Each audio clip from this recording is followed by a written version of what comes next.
Yes, I did teleport here. You sure did. Pew pew.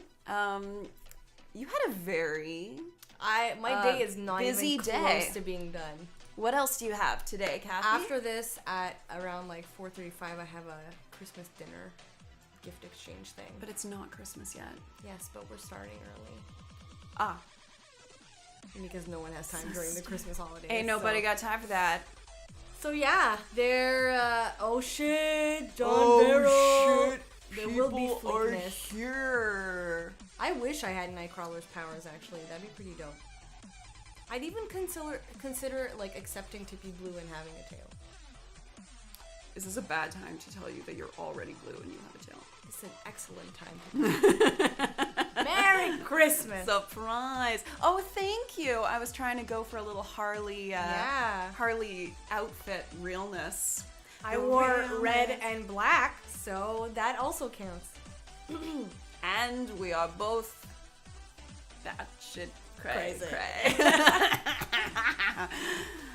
Oh, Dominique came here for the sock action. You've already put it Oh, I put my socks away, but thanks, Dom. Liz gave them to me, and I love them so much, and I can't wait for us to have a group costume, and we all better wear our socks. feel like all we're gonna do is just like show up at the cons, and people be like, "Who are you?" And we're like, "Hey, we just show look at our my feet." socks. And that's it. And the ear things, yes, I specifically. Oh, I almost wore a Batman shirt, but that felt like betrayal. I shouldn't. At a I house didn't on think the about hill. wearing a Harley Quinn shirt like at all. So. You have like 12, and I gave you one. You did. You gave me 2, I think. Yeah. Shows what our friendship means to you. So much, actually, Liz. So much. Hey, guys! So, who read it? Who didn't read it? Who Also, watched the animated show? Who watched the animated short? Spoiler alert, if you don't want to know what's in Mad Love, then do not watch. Or put it on mute and just look at us talk and gesture. Like, that's We're okay very too. gesticulatory. So there's that. Also, hello and welcome to Punchy Book Club. Today we are discussing Mad Love. Mad Love, as you can clearly see from the title written on this book. It's on the side. But You're on the side. But look, I am on the side. But okay, here, look, we'll do this. Unless there's a better. There we go. John read it a long time ago. There we go. Oh, vibrant colors speak to me. They speak to my soul. We have. Well, I think there are going to be some interesting discussions coming from this. Well, I'm gonna let you lead them, Liz. Good because grief. my brain is not working. I have to wake up at fucking 6 o'clock in the morning. So, for those of you who are new to Punchy Book Club, every month we read a graphic novel, then we have a little Twitch hangout, and we talk about it. Yay! Yay! So, we are Crosshair is talking... saying, which is the 3 versions we talk in? Well, this is the thing. So I look at a book like this, and I'm like, oh shit, I probably shouldn't have waited until the morning of to read it. So I sat down to read it, and it finished it in like 15 minutes, because it's actually just a third of this. The rest So the other versions are the same story. It's just, it's different stages of the artwork. So, there's one that's just pencil. Yeah. Or inked, I guess. And then the first draft of coloring kind of thing. I think so. Anyway. So, Super cool. I'm just glad I didn't have to we're read talking the whole about the first, like, the release version, I'm gonna say. Oh, Rocky, just here for the hangs. That's all good. It's all good. So, I'm happy to start. Well, let's start general impressions, everyone. Then we're gonna dive into some nitty gritty.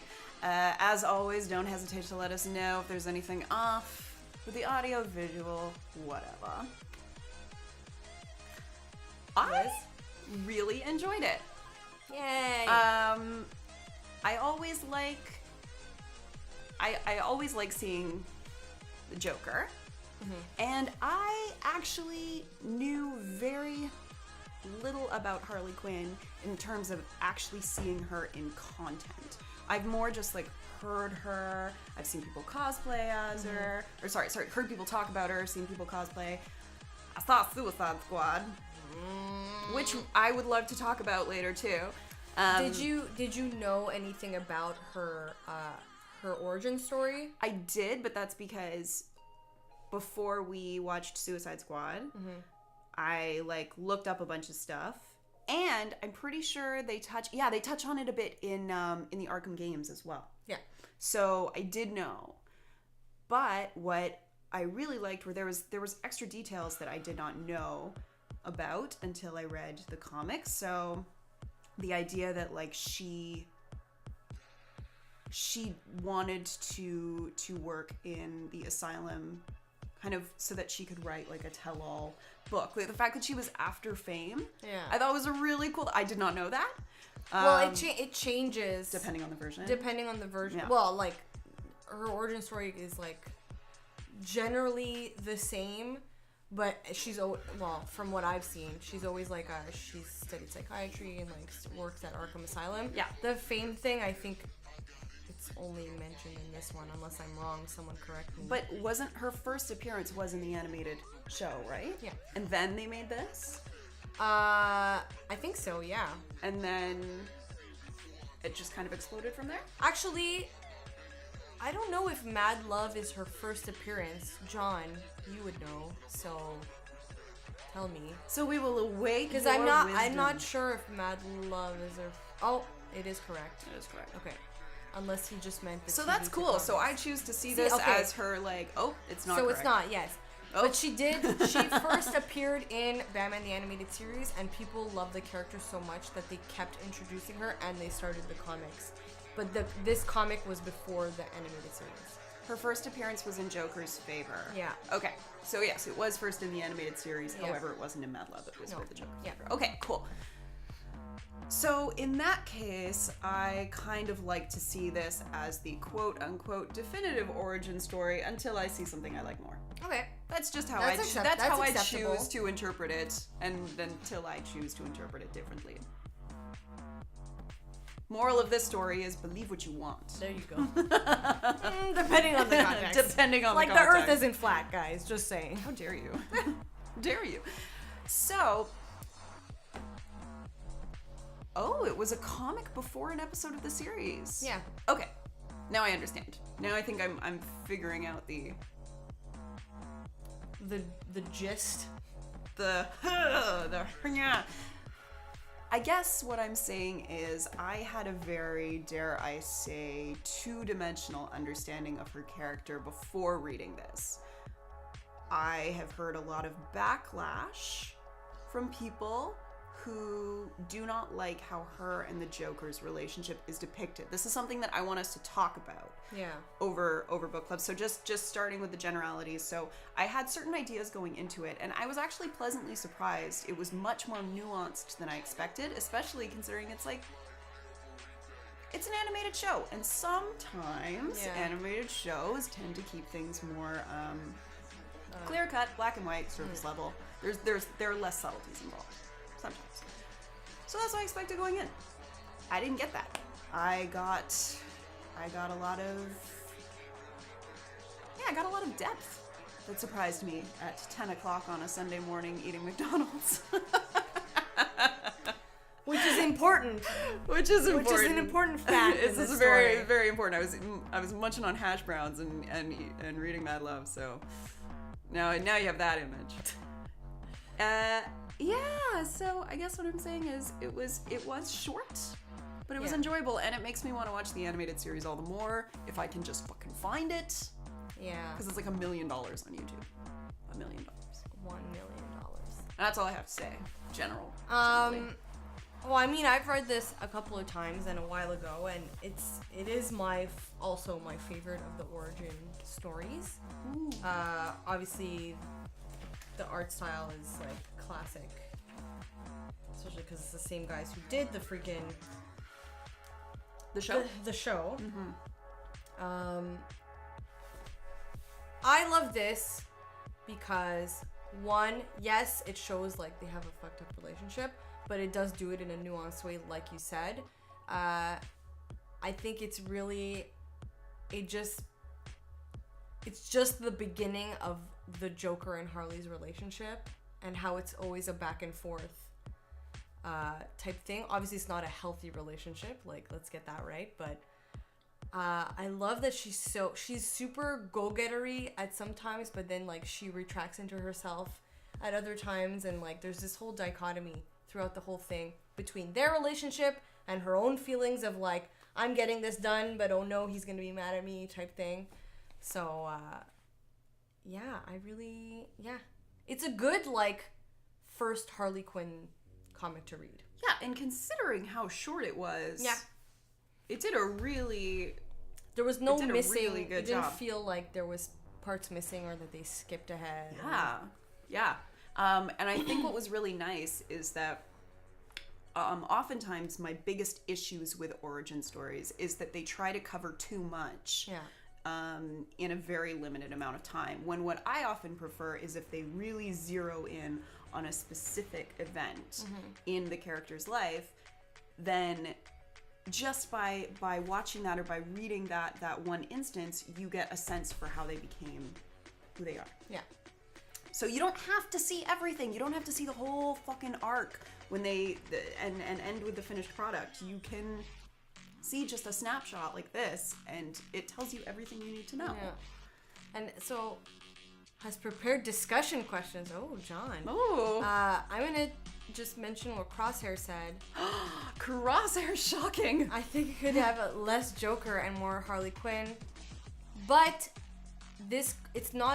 it's her origin story, but it's not a Harley Quinn comic. Like, it's the Batman Adventures, Mad Love. So it's about like the relationship with all three, and it's about the obsession the three of them have. It's like a love triangle. It's mad love because it's not just between Harley and the Joker. It's also with the Joker and Batman, and as a result, Harley and Batman. Yeah.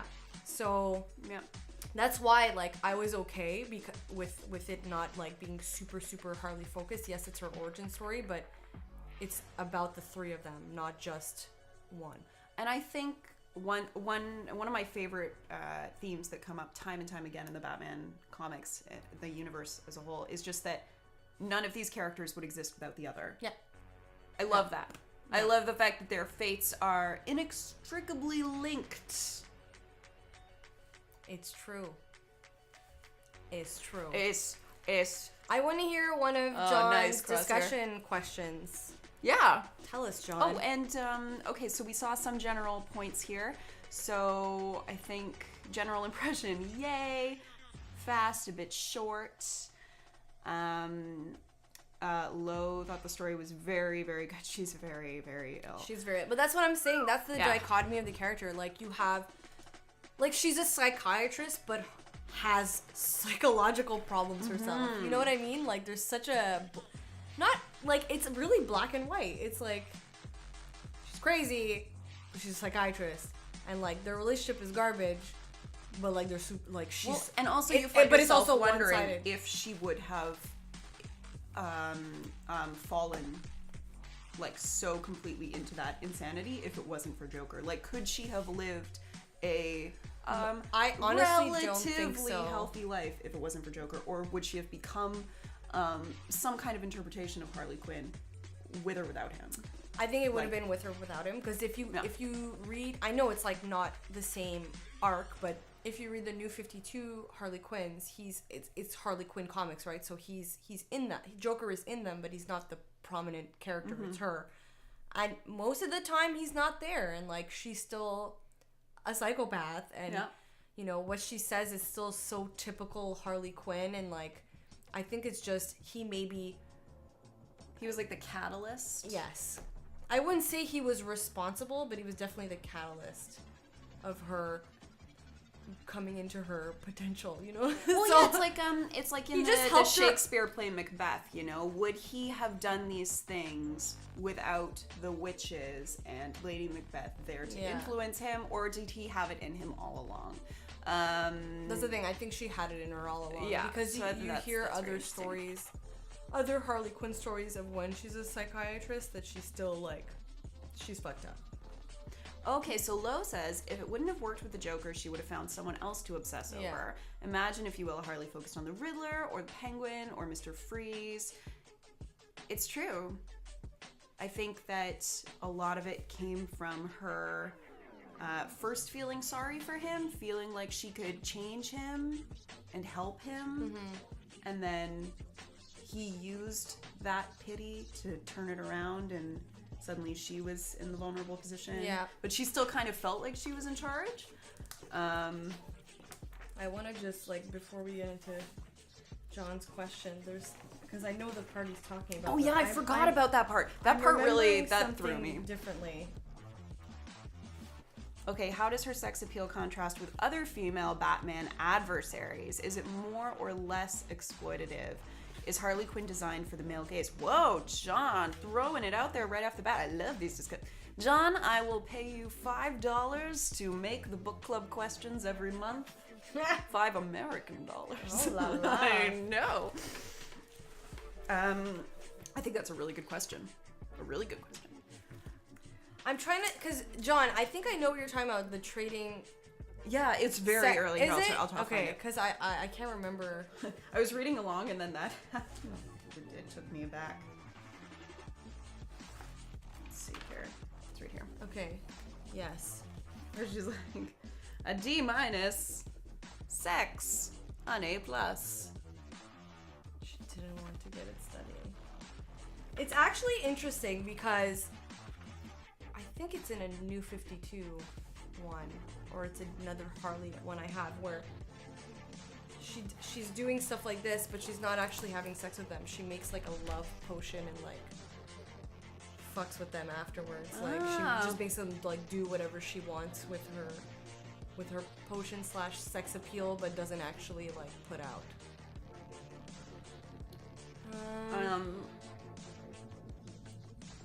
Yeah, She so designed Crosshair for the finds male it gaze. less. It's true, cause oh wait, I think you know what part like where I get more.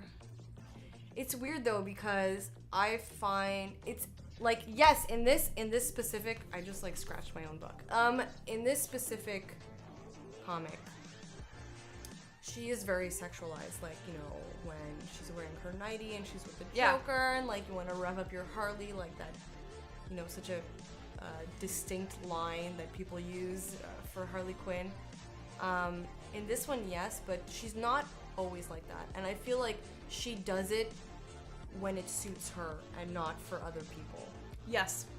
So that's why, like, she's using her sexuality the way she wants. Yes, I understand the comic was written by men and, like, I'm sure that played a part in it and, like, you know, sex sells and all that crap. Mm-hmm. But she does use her sexuality when she wants to and not, you know, it's to get her way and if anything.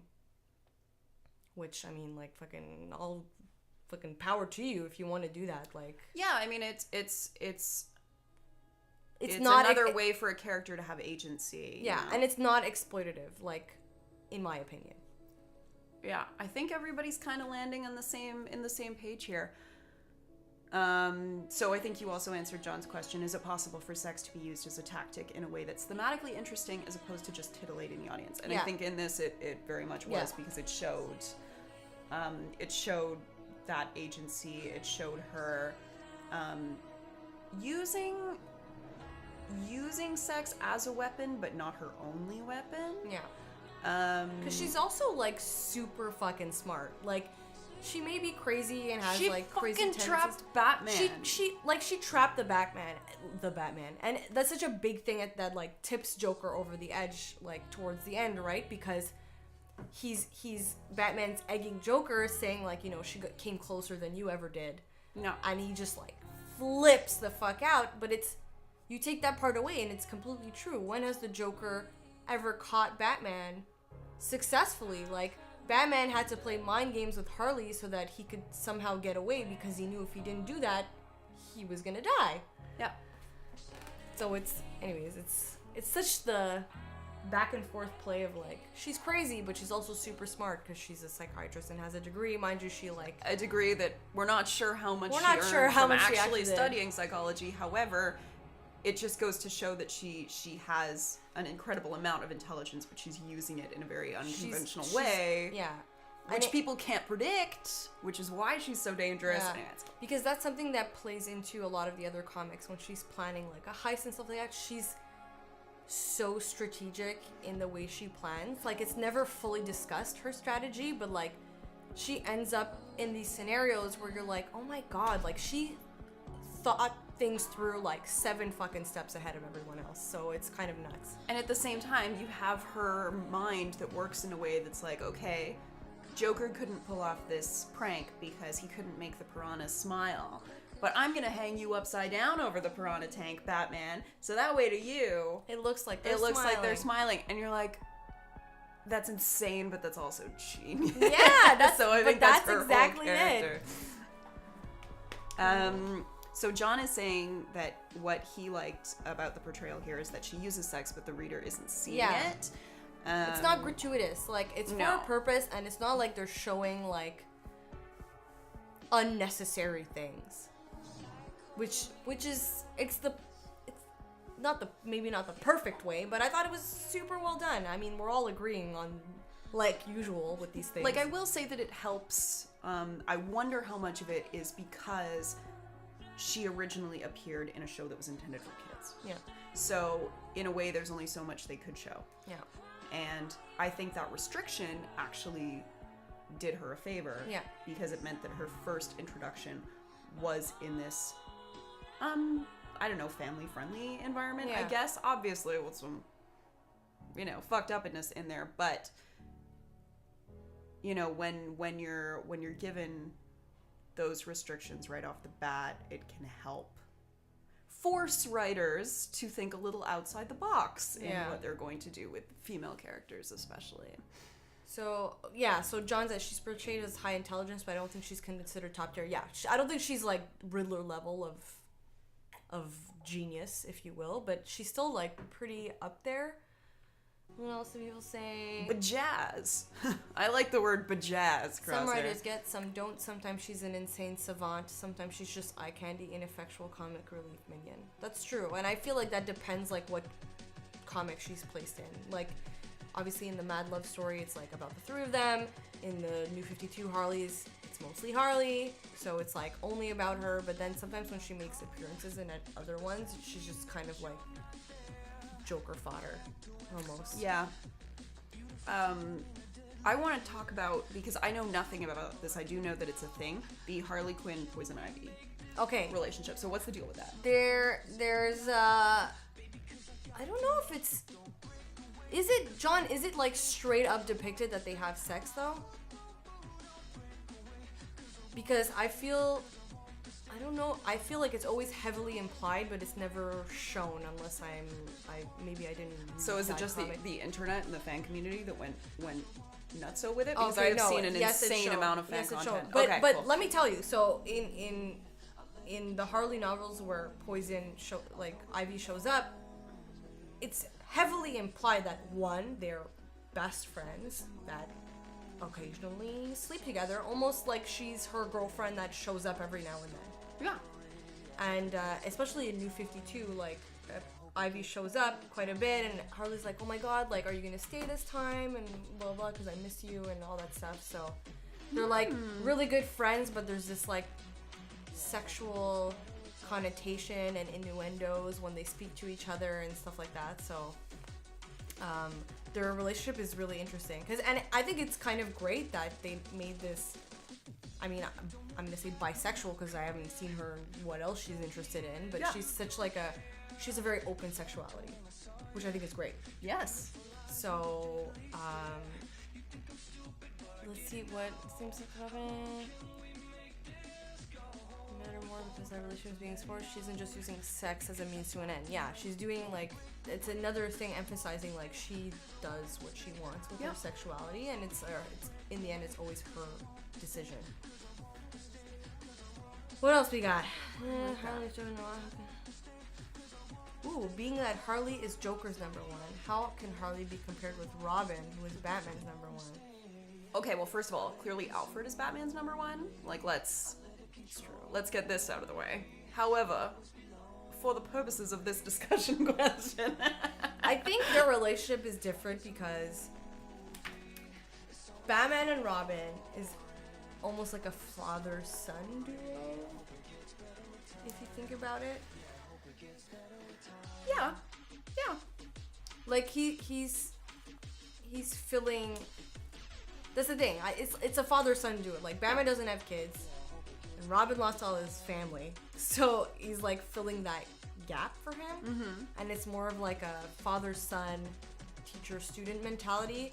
When I feel like Joker and Harley is definitely an unhealthy relationship, where he's always trying to outdo himself, and she just wants to help, but ends up outdoing him. That's such a perfect way to describe it. Yeah, because it's not like a she's learning from him mentality. Because it's not. He doesn't want to teach her anything. He just wants to like always do better, and she's kind of like there, and he's like. He just needs to feel good about himself. Yeah, I think having her around, fawning all over him, makes him feel good about himself. Her presence for him is more of like a attention-seeking thing. So, do you think that, because I know that this was touched on a little bit in Suicide Squad, don't know in what other comics or interpretations of their relationship, but they have situations where Harley will get into trouble and Joker will save her. Yeah, well, do you think that's an attempt by these creators to make the relationship less difficult to watch? Or do you think they're trying to add like do you think they're like trying to I don't know. Where do I begin? Whole thing up, or do you think that it is that need that he has of her, but it's not out of love. It's just that she's the only one who like reveres him, so he needs her around. Is it guilt? Is it just he's bored? Is it a challenge to free her every time? Who knows? Like, what do we think? So, on top of the fact that movie was a trash fire, in my opinion, if you liked it, like that's a lot of people enjoyed it because it was like the summer action blockbuster, whatever. I did not agree with how they did it because one, his presence was unnecessary in that film. It literally brought nothing to the film. The fact that he was there, they showed the club thing, and then he saved her. He would never do that. Well, yes and no. He would do it if they were both in trouble and he had to save himself. And she was like, don't you fucking dare leave me behind, because there's comics where that has happened. Mm-hmm. And he'll like save her, but like more out of spite than anything else. Okay. He'll never like go out of his way to save her. Okay. That hasn't happened in anything that I've read, at least. Now, does that mean that when she gets into trouble, she saves herself? Yeah. Fucking great. All the fucking time. There's in the New 52, she gets captured by someone who's like super obsessed with her, and like she gets out on her own merit. She doesn't like need people to save her. So the fact that they did that in the film like aggravated me, because like, especially because it's the asylum, and he's gotten out of there tons of times. Yeah, and I'm like he would never do this. He would never do this. Okay. So you would say that it's a cop out. It's a total to cop have out. him And save her, because it lessens their fucked up relationship, and and it's to make that story more screen friendly, right? Yeah. They're not gonna it's this blockbuster Hollywood film. They're not trying to explore like topics with great depth, like abusive relationships and like a type of Stockholm syndrome thing that's going on, right? So. Mm-hmm. They're just trying to it was a total cop-out. It was a total cop-out. I was not okay with it. I'm getting really upset right now talking about it. Sorry. It's not your fault. It was a great question. John's question. Okay, wait, first of all, Lo says, Crosshair says, there's a quote there about why Joker keeps folks around. Batman is Joker's number one. Abso-fucking-lutely. And that's completely true, and that's explored in this, that's that whole, love triangle I was talking about, right? So... it's like, well, it's not really a full triangle. It's because it's like Harley's obsessed with Joker and Joker's obsessed with Batman, but Batman is also obsessed with Joker. So Harley's just kind of on her own. Harley's a third wheel in some way. She really, in that relationship, yes. 100%. Girl. Does the choice of Harley Quinn's accent lessen her, or is it a simple character trait? Character trait. That's what I would I say. think it's a character trait. Yeah. I think that... Okay, you know who she kind of reminds me of? Like, the accent sort of reminds me of, like, Teresa Caputo, the Long Island medium.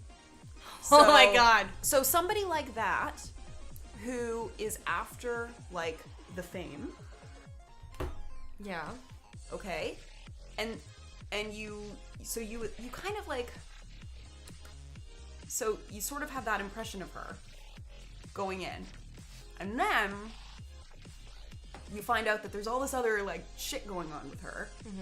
And suddenly the voice becomes incredibly iconic. And yeah. And gives you something different from what you expect. Mm-hmm. It goes from being, like, something to make fun of to something that's making fun of you. I don't know.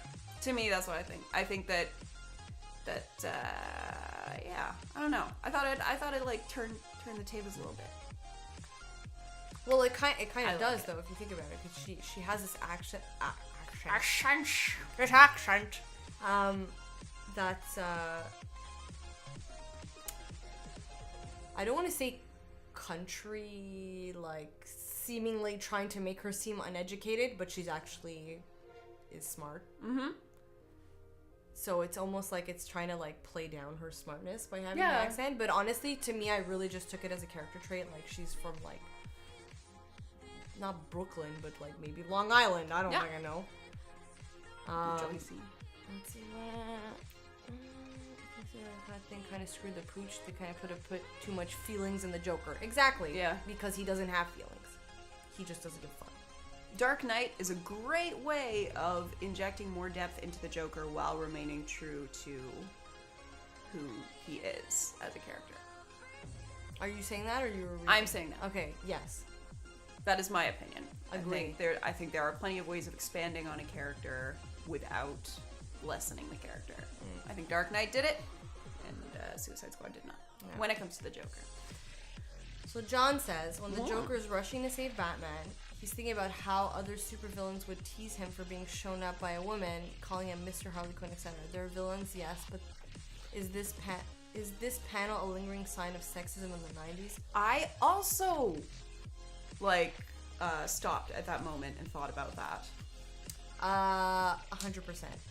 In my Both? opinion. What do you mean? Like, do you think it's the fact that they're like, oh yeah, the villains would say this, but also it's the sexism in the 90s? I think it's just straight up sexism in the 90s. Yeah. Because that's even then, I mean, growing up, someone would be like, oh, you were beat up by a girl. You hit like a girl. That shit, shit like that. Goddamn, I remember if I had a nickel every time I heard Crosshair that made on a good the playground. point. I think she chose the accent to really force the difference in her psych self and Harley Quinn self. Kind of like I said, she sounds dumb, smart to become a secret weapon. But yeah, but does she not have an accent when she's... That's what I was trying to remember. I don't know. It's hard to tell because it's text. I think we would need to watch the short.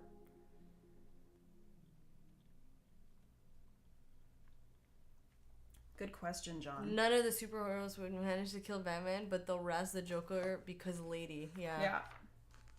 Like, I love how she could accomplish this insane feat, and all the men would focus on is the fact that a woman did it. And that's bad. Yeah. Rather than, hey, guys, Batman's dead, let's celebrate. No. Like, fuck you. Fuck you, man. Take that, Two-Face. I think Two-Face was one of the ones in there. He really loses it, though. It's pretty hilarious. Oh, yeah, Is Harley Quinn's trapping Batman a sign of brilliance? Yes. Yes, absolutely. 100%. Because she trapped the world's greatest detective. Yeah.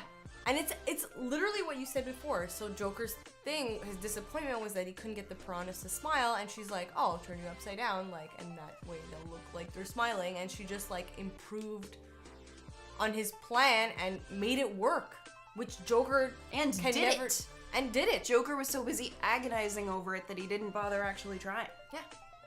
And then we spoke about this before.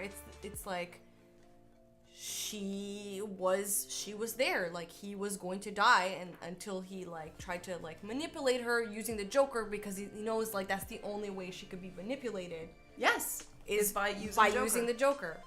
Also, she built an animatronic Joker. Can we talk about this? Like, she built a robot Joker. She is hella smart. That's really smart. And she's a really good actress. She fooled Batman with that tape. Okay, so Crosshair checked the animated clip, and he said her accent is similar, but it's low key. So she plays it down. It up. She plays it down when she's in her psychiatrist mode, and then she's... That's what I think. I think that's how she speaks, and she probably plays it down more so than the inverse.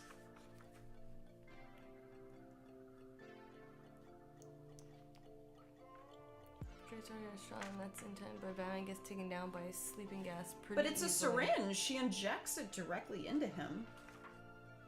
Yeah. Like right into his neck. True. And she chains him up. Sweet by dream herself. sucker, and drags him all the way back by herself. Punchy does know my feelings are you, Batman. Right, yes. Yeah, she tricks him. But it's like... It's so good. It's so good because also, let's get into this, right? What does Batman do when he sees the Joker? He leaps to defend Harley, despite having seen her be pretty fucking capable. Yeah. In other, like, situations. So... But do you think Batman's a bit... Yeah, but do you think maybe it's because he knows against Joker, it's like the only time she doesn't defend herself? I don't know. I feel like I knows... like to think that in that moment he went, protect the woman. And by doing that, she was like, fuck you, too. Yeah, but I guess I because I don't want to get angry while I read comics, I'm like I'm trying to see it in a different way, which is, because he clearly Batman clearly understands their relationship, which is why he's like manipulating her and telling her, like the Joker, and then that's why she calls him and he comes and like fucking lets him go or whatever. And the fact that he jumps in front of Harley is because he knows, because she is capable of defending herself. We see it in other comics. But Batman sees her as a victim, which is Crosshair's just saying right there. And I think that's cool because it shows her using that against But she also is a victim in that relationship with the Joker. Yes. And that's why like she doesn't defend herself when it comes to the Joker. He fucking hits her out a window. She could have easily like ducked and like fucking somersaulted out of the way. But she doesn't. She just like accepts. Yeah. And that's probably like delving into some kind of like psychological thing where maybe she doesn't think she's good enough for him, or like that's why she just lets that happen. Like we don't fucking know. I'm not a psychologist, so aren't you? Not yet. I don't know. Not ever. Like no way I'm getting a PhD. But I think it's like that's kind of how I saw it. Like he understands their relationship, and like Joker's the one person she doesn't defend herself against, so he kind of tried to do it for her. But I completely also see it in your perspective where it's like, oh, he has to save the woman because he thinks she can't handle it herself. Mind you, she fucking caught you and dragged you and changed you up into over a piranha tank. So. Well, I'm kind of hoping that after their, I like to think that a big part of this story is also Batman gaining respect for Harley. A newfound respect for her. Yeah. Because, the only way that he could get away was to get the Joker involved because he knew he would fuck it up. Harley was doing too well on her own. Yeah. Better make her tone it down. Dude involved so John jump on a says, passing train. See, it makes Harley Quinn cool, but it highlights my frustration with Batman. Shoot him in the face, just snipe him, just ugh. But then there'd be no more Batman. The world would be a darker place. Or would it? We don't know. Oh, I also love, because remember when Batman actually waits a bit before going down to the pier. He's hanging out on a rooftop watching, and he's radioing with Gordon, and he's saying, I've been here since 10:30, enough time to check for hidden traps, henchmen, or any other nasty surprises. And She's still- here on time, alone and scared. So because there's no backup that he can detect, that's why he's taken down. Because he doesn't suspect that she, on her own, could do it. And then she does. So fucking cool. So fucking cool. It's like a female empowerment story until the end. Yeah. Where he slaps her out of a window and then she's like, he's terrible, and then he gives her a flower and she's like, I love him again. It's just such, but I think that's the part about why people love Harley Quinn, at least why I love her, is because I find her super smart and super engaging and hilarious on her own. And then you bring the Joker in it and you just get so frustrated with her, but that's such a normal part of life. Like, you're not going to love every aspect of a person. There's always going to be something that you're like you just want to shake her. but I know that's how you are and I still love you, but like, whatever. And it's exactly that with Harley Quinn. Like, there's always a glimpse of like, maybe this time she'll be like, fuck you to the Joker and whatever. I mean, I won't spoil anything, but like, maybe that happens later. I don't know. I want to see that. And I think that's such an engaging part of her storylines where the Joker is involved, because you're always like, oh, maybe this time, but it still always goes back to the same thing. Yep. Is Harley's reversal at the end a kiss? A sign of sexism, or just highlighting her mental illness? What's the kiss thing?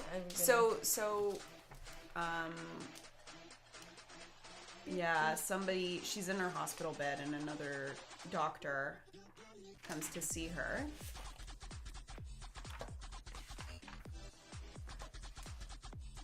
It felt like a kiss after she gets the flower. Yeah, how did it feel to be so dependent on a man that you'd give up everything for him, gaining nothing in return? It felt like... And then she sees the get better soon. It felt like a kiss. It's weird. I don't know. I find that it highlights her mental illness and also does a pretty bang-up job of depicting an abusive, toxic relationship. Yeah, because that's exactly how it goes. You have the person who's like, look, this is bad for you. And you're like, I know. And then the next day, you're back together. Yeah, it's literally like, it's fucking, it's that's in the a fucking span thing. of a minute that because she's like, never again, no more obsession, no more craziness, no more Joker. I finally see him for the slime that he really is.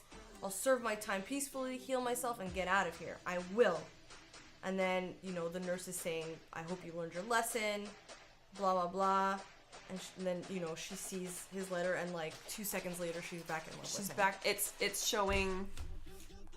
It shows addiction and toxic relationships in such a short amount of time. But I don't know. I feel that they summed it up perfectly.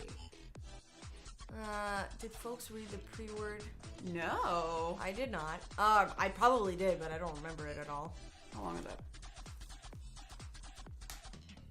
Joker is definitely not aware that he's in a relationship with Harley.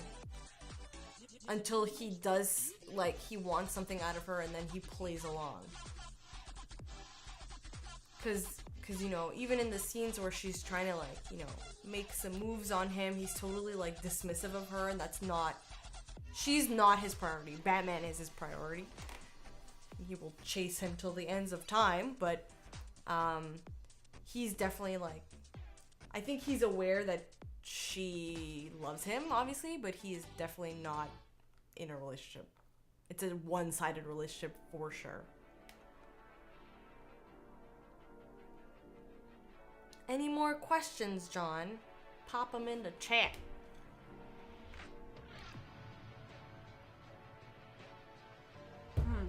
Yeah. Harley Quinn is depicted as a harlequin here. Later depictions of the characters keep the sharp color lines in some ways, but her outfit changes. At times she wears a domino mask, but sometimes she doesn't. Full bodysuit or not, is OG Harley Quinn the best one? Which Harley is best Harley? I like all the Harleys, I think.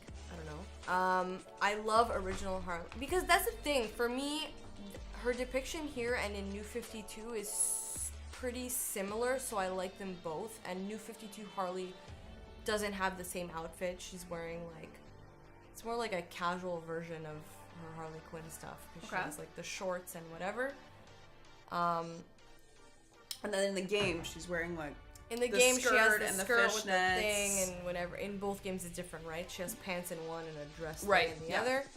But I think the essence of Harley Quinn doesn't really change in between her depictions. So that's why I can't really pick a favorite. If we had to pick like favorite in terms of outfit, the New 52 one is pretty cool. Plus it kind of change, some parts change every now and then. So yeah, I can't really pick like a best one. John, do you have a best one? Crosshair, if I can short the pre-word, pretty much says that mad love relationships don't make sense to the outside and blind completely in more or better words. Yeah. No. John, we want to hear your thoughts though about your questions as well. Yeah, I want to hear what John has to say. Does Harley work better as a villain, an anti-hero, or a troubled hero? I like her as a villain. Yeah, I like her a lot. Yeah, I don't see her as a troubled hero because she never.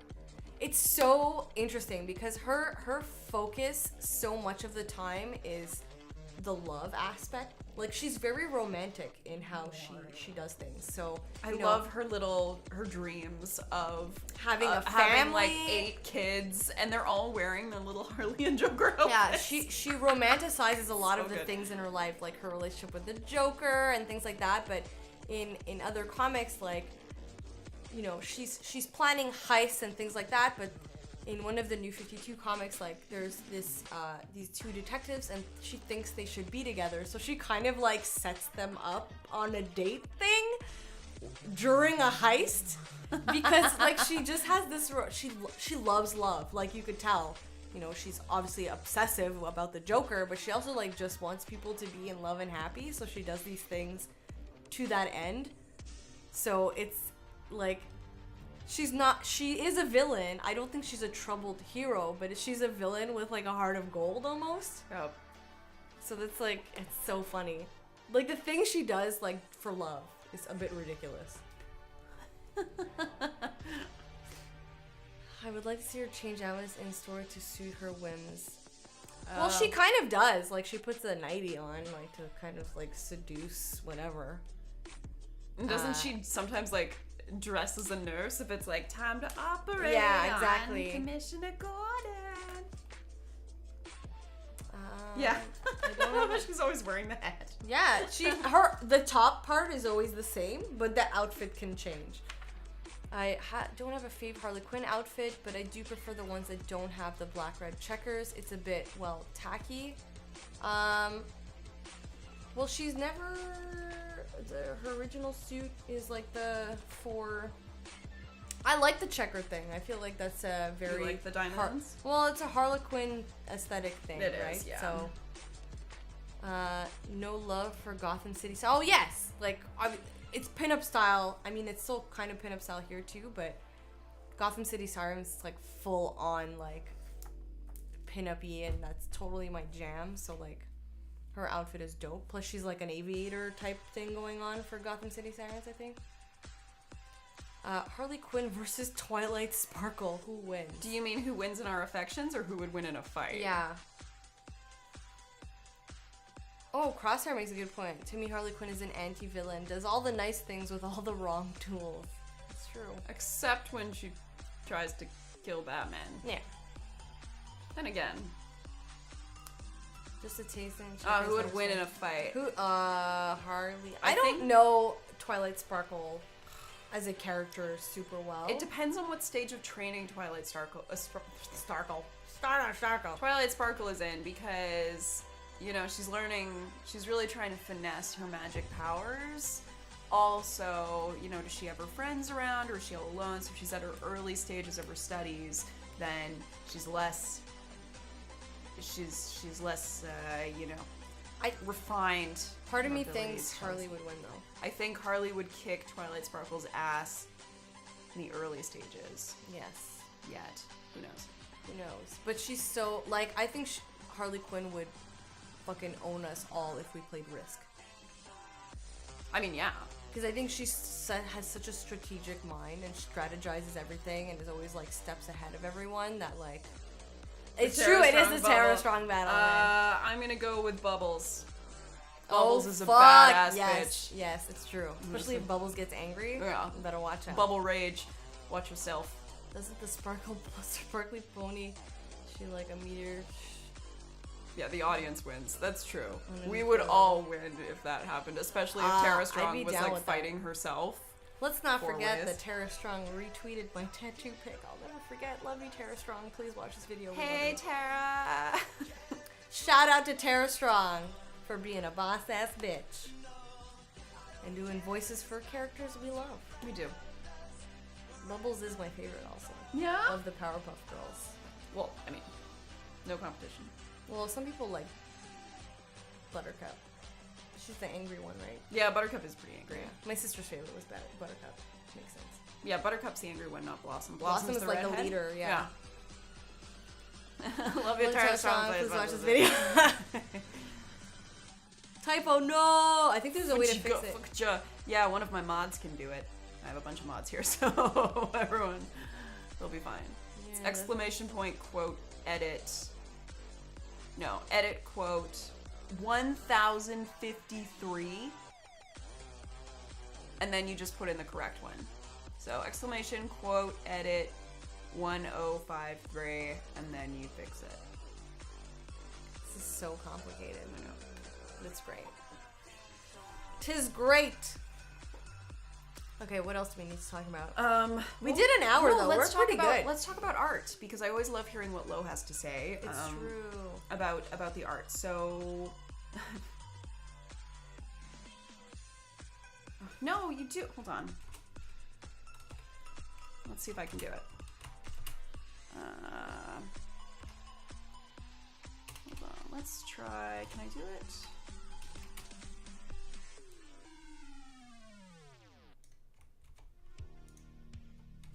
Or is it? Oh, to edit quote. It would be quote edit, by the way. Let's try with a number. Failed to edit. Correct for it is quote ID and then text. So maybe you're not supposed to put the number $sign. Little pound cake. Yep. Woohoo! There you go. I did.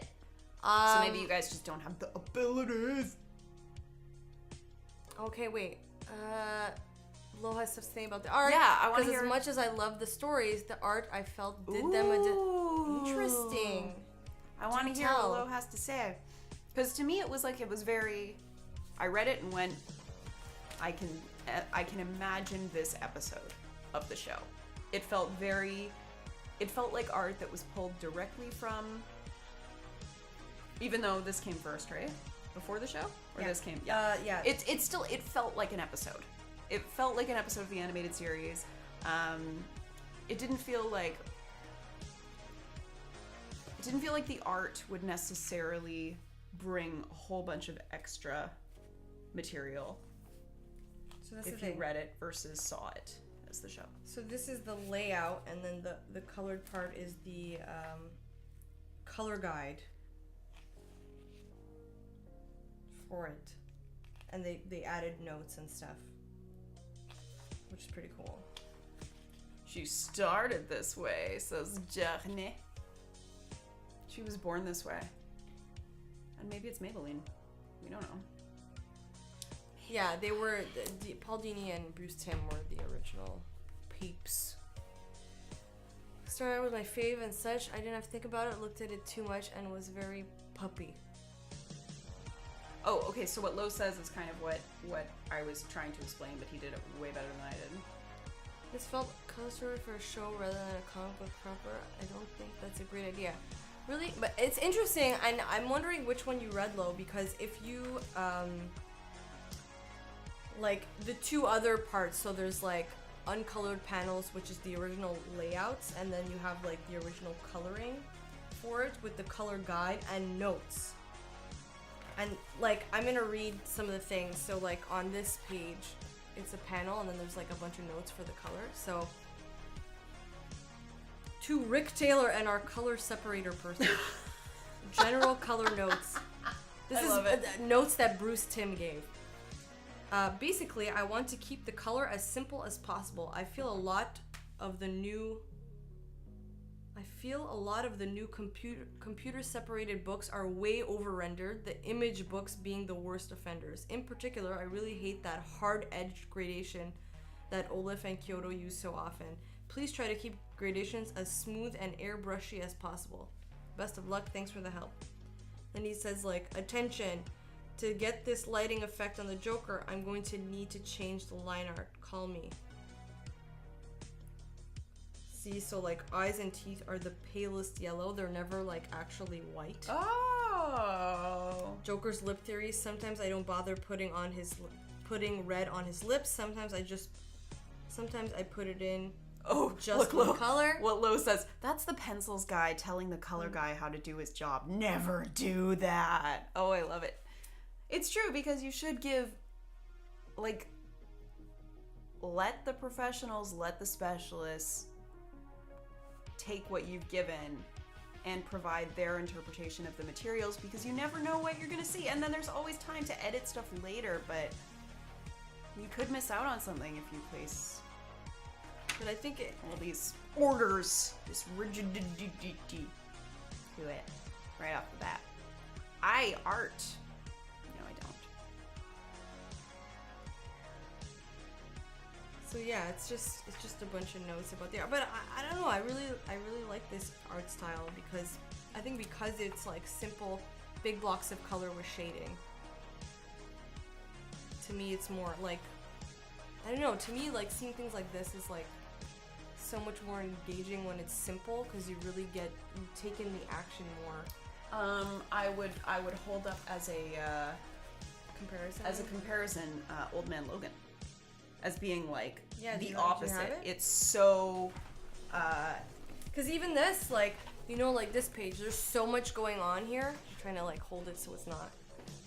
There's so much going on here, but I feel like because everything is like blocked together really well, it's easier to understand visually. Let's see if I can find one of those really big. It's still, but even just that. But like for contrast, you know? Yeah. So Lo was saying. Also the backgrounds. Hey, the Here is usually just a block of color. Yeah. Well, there too. There too. But it's not as vivid. I don't know. I really like the I like. And you're right, Lo. Like, it is very film style in the way that they portrayed everything. But I don't know. I really like that. It does give like, and it's interesting because this came before the animated, the animation thing, because the way it is just straight up. It almost feels like they took the animated series and like made it into a comic, even though it's the other way around. It's so different from Killing Joke. Holy shit. Lo gave 400 cheers. Thank you, Lo. For with a penguin laugh. Ooh. Hey, Cathy, you know what we didn't figure out before starting? What our next book is, Liz. That's certainly right. Where's the list? Let me pull that up. Find the list. Keep talking, Cathy. I will keep talking while Liz quickly points at a book and I nod so we can have a book for the next stream. We are that professional. We also didn't set a date. So yeah, okay, so Crosshairs, like, I think that's what I liked. It was like reading an animated series, so it flowed nicely. But I completely understand your point, Lo. And of course, in the end, it's always a matter of personal preference, right? Absolutely. It's a great idea on paper, but I think the execution is lacking, as if it had been done a bit too quickly. I don't know. I didn't get that sense. I felt like the times where it was definitely like minimalist was intentional and not like rushing to get something done.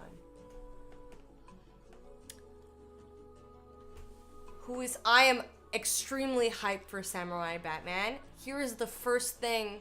Actually, I think Fred said it on stream. He's like, I can finally cosplay Batman. Oh, and have it make Fred. sense. I mean, I'm the type of person that I think you should be able to cosplay like whatever you want, no matter what your gender, race, or whatever, age, anything. But like, Fred is very hype that there is like a Samurai Batman. That's so great. Are What any of can these we jumping do? Out at you? This might be good, the first one. What did we do? So before this we did Saga. What did we do before that? Tomboy. Yeah. And then what did we do before Tomboy? Was that Old Man Logan? I think so. And then before that was Neil Gaiman. Wow, we should have made a list. There's a list. Oh, look, wait. Look, a list. Oh, it was Rat Queens. Oh, yes. So year one, Sandman, V for Vendetta. Wow, we've done so many already. We are the best. Old Man Logan, Rat Queens, Tomboy, Saga, Batman. Thanks, Crosshair. I mean, yeah, I would do this. Yeah. I know we're being so mysterious right now.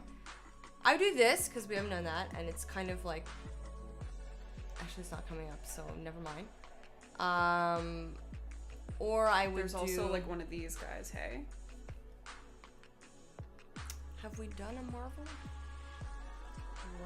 Logan is Marvel? Yeah. Okay, we've done Marvel, we've done DC. Unless we do one of these things. Wayward is cool. Yeah, is that quite different from... Yes. Yeah? It's similar in a sense to Tomboy-ish. Mm-hmm. But it's a different story. Okay, I'm wondering if there's one on Ken's here. Because I wouldn't mind doing this next. What's this guy? Snotgirl. It's by it's the same guy that does Scott Pilgrim. Ooh. I think. What is this? How is this, John? What links are you saying? Ah. Oh, yeah. Okay, I have that. Hey. But that's not. They could have just been sleeping next to each other. That's true. Just some snuggles. There's never. That's the thing. Is that what you meant by it's explicitly shown? Because it's not in that thing. Unless she says something.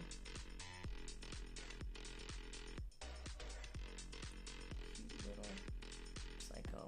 It's been confirmed as canon outside the comic. Yeah. Okay, well, I'm wondering about maybe this one, though. Look it up just to be sure. They have, yeah, I know that, but I don't think it's never been explicitly shown, which is why I'm saying, like, you know, we were talking earlier about the fact that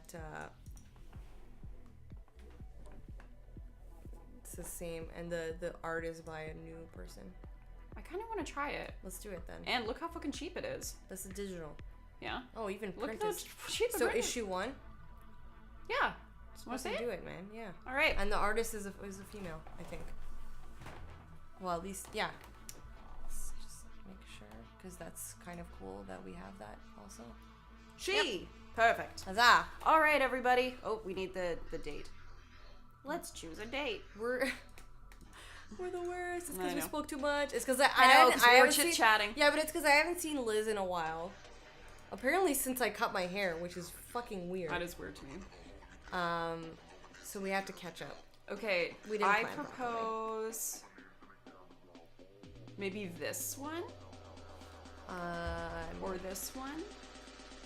I'm okay with either of those dates. Time to look in my phone. If anyone else has any other thoughts about the book, please throw them. I have throw nothing, them so up. pick a day. Well, you know what, guys? It's a small group. We're gonna give you the option. Would you prefer Sunday, January 21st at noon or Sunday, January 28th? If nobody has a preference, we will go with the 21st. Also, John, I can't wait to see you. Yay! It's gonna be a year from now anyway. Thanks Thanks, love. John, we're gonna go. Can I tell him what we're gonna do? He knows it, right? He commented on the fucking John, post. we're gonna arch so hard. We're gonna arch so hard. Oh, John doesn't give a Thanks, John. God. My favorite panel, Harley Quinn sitting in an alley with the two hyenas. Yes! That's also my favorite. Crosshair's favorite panel, Harley Quinn. Yeah, the two hyenas. Otherwise, fun romp through Harley Quinn's mind, could improve, etc. Something. But a nice hook to show anyone who doesn't know Harley Quinn. Absolutely, because I'm hooked. Yeah? Yes. If you want to read some other ones. And I want to watch the animated series. I wanted to watch it ever since Kevin Conroy's panel at fucking Montreal Comic Con because it was amazing. Oh, yeah? He was so good. Well, he's fucking dope. I just want to bathe in his voice. No other Batman voice compares. Like, when I hear other Batmans, I'm like, not Kevin Conroy. Can't get on board. Cannot get on board. I just want a blanket made of his voice that I can wrap around me. Oh, God. And sleep. That's not weird at all. Why? Oh, is Logan to see John? What's happening? I don't know. Torkel meetup. January 21st? You don't get 21st? to know. You just have to guess, Crosshair. Sorry. Which comic? Just show up on January 21st having read a comic and we'll, Lost Terror, really? Yes. Do you think they will sell it at a reasonable price in a way that I can buy it? This is important. Punchy Book Club. All right, guys. January 21st. January 21st at noon is the next Punchy Book Club, and this is what we're reading. We should end every stream like that. This is what we're reading. Snotgirl. Snotgirl, #1. So it's relatively new, came out last year, comic by Brian Lee O'Malley, who also did the Scott Pilgrim series, and a female artist called Leslie Hung. The art style is super nice. Leslie Hung is described as a dazzling newcomer. Oh. So that's exciting. There we go. John Farrell's been meaning to read this, as have I, and I can't wait because it seems super cool. And I don't know what this is, but I can't wait because it looks fucking awesome. Yeah. The allergy-ridden mess, I can really relate. During ragweed season, that picture is me. That's what I look like. I agree. I'm also constantly wearing a boa. Like, what is that? Is she wearing a boa? It's a boa, and she has people doing her hair and makeup, so it's you. Which hand is you? Are you all three all of them? Of them. Nice. I grew a third arm. Oh, thank you. Thank you so much. You did this for me. Thank you so much. It's the nicest thing you've ever done. You're the best. Is there anything else that we need to... Yep. There you go. Blood and tears. I can't wait. This is going to be cool. Also, it looks incredibly inexpensive, which is always a delight, especially around the Christmas and holiday season. But it's going to be a good one. I think it is. Yeah, Snot, Blood, and Tears. The story of our lives. It's my day-to-day, basically. I'm good. I'm good. Do you need to add anything else? Good. We released another photo for Heroic Portrait today. We sure did. Yeah, let's do a Heroic Portrait shout-out. Check it out on the Bean Duck Instagram. We didn't post on Facebook yet. No. Yeah, so man, that social media manager sure should get their shit together. You're doing great, Liz. Thank you, my friend. So, Bean Duck Instagram, check it out. Heroic Portrait pic is out. Liz just linked it. Follow us on YouTube and Instagram and Facebook for keeping up with the series and the photos. We have videos coming out every Friday. We will have a break for just to wrap up season 2, and then we'll start season 2. So season 1 is complete, but we're still releasing the last images, and then block 2 will be beginning in January. Yeah. And Lost Terror, it is an image comic, which is great. So nice thing about it, first trades are really affordable. Yeah. Thanks, Image Comics. Thanks for hashtag helping not sponsored. Hashtag you could sponsor us. Hashtag please do. And you guys have Changeling tonight. I linked the first issue, not the first volume. Oh shit. Oh wait. What? There's a volume? Collected edition? Oh, that's super cheap. Okay, guys, I take it all back. So we're doing volume 1. Let's do volume 1.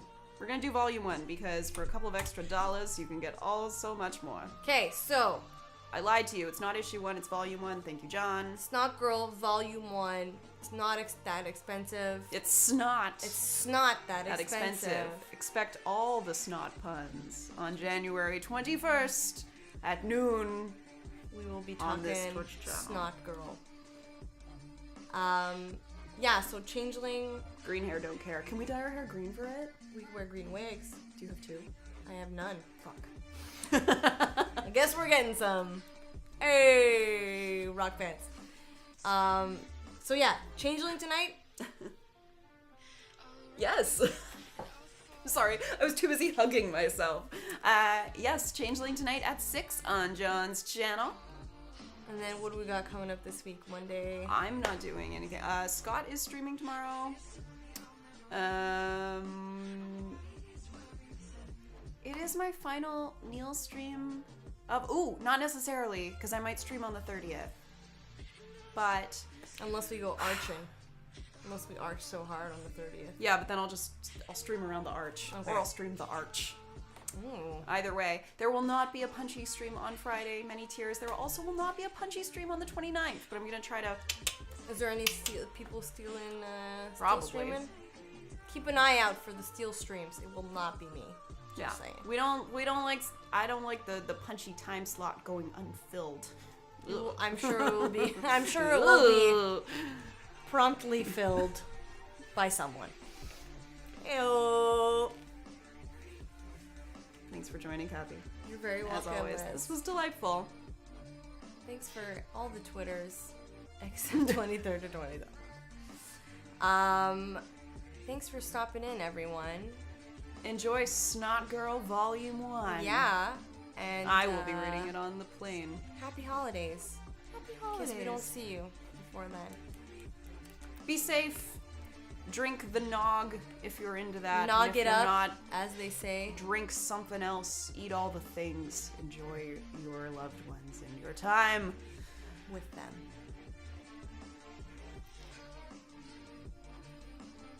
Let's do it like a Sailor Scout thing. We do this, and then we just go like... And then we go, bye. Bye!